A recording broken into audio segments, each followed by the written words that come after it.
তাহলে সঠিক রাস্তা খুঁজতে হইলে কুরআনের পথে আইতে হবে। কিসের পথে? কুরআনের পথে আইতে হবে। আল্লাহ পাক রব্বুল আলামিন যে আইন দিছেন এটা মানব কল্যাণের লাগে। কিটা লাগে? মানব কল্যাণের লাগে। আমরা রাসূলকে মানি কোন সময় মানি? মিলাদের সময়। রাসূলকে মানি সিদ্ধি খাওয়ার সময়।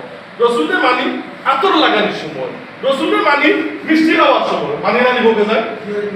কিন্তু রাসূলে যে রক্ত দিলা, হেলমেট বাঙ্গিয়া, খাতা খাটিয়া, দান্তান মোবারক মারি দাঁত বাঙ্গিয়া রসুলোর তুতর নিচে দিয়ে আইলো। কিতাব লাগে আইলো?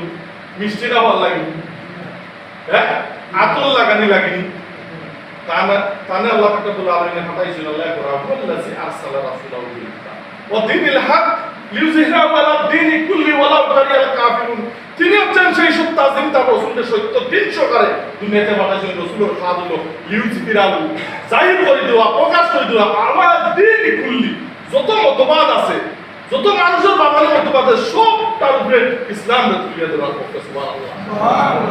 রাসূল সাল্লাল্লাহু আলাইহি ওয়াসাল্লাম 17 বছরের যুবক আসলাম সমাজের রাজধানী হত্যা মারামারি দেখে তাই অনুতপ্ত হইতা। ওর পরে হিলফুল ফজল নামে একটা সংগঠন বানাইলা। আগম সংগঠনকে নতুন করে খাড়া করলা। করার পরে রাসূল 23 বছর তাকে লইয়া 40 বছর 6 মাস পর্যন্ত 23 বছর চেষ্টা করত, কিন্তু সমাজে শান্তি দিতে পারছিল না। কিতা লাগি? আল্লাহর হুকুম মতো পরিচালিত আছিল। তখন তাই নবুয়তি পাইছিল না। শেষ পর্যন্ত সাফা মারওয়ার হেরাক্লাত গেলা।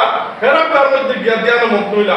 অনু আল্লাহ পাক রব্বুল আলামিনের ফরজ কত দিলেন, ফরজ কত না হইল কুরআনে কারীম। সুবহানাল্লাহ।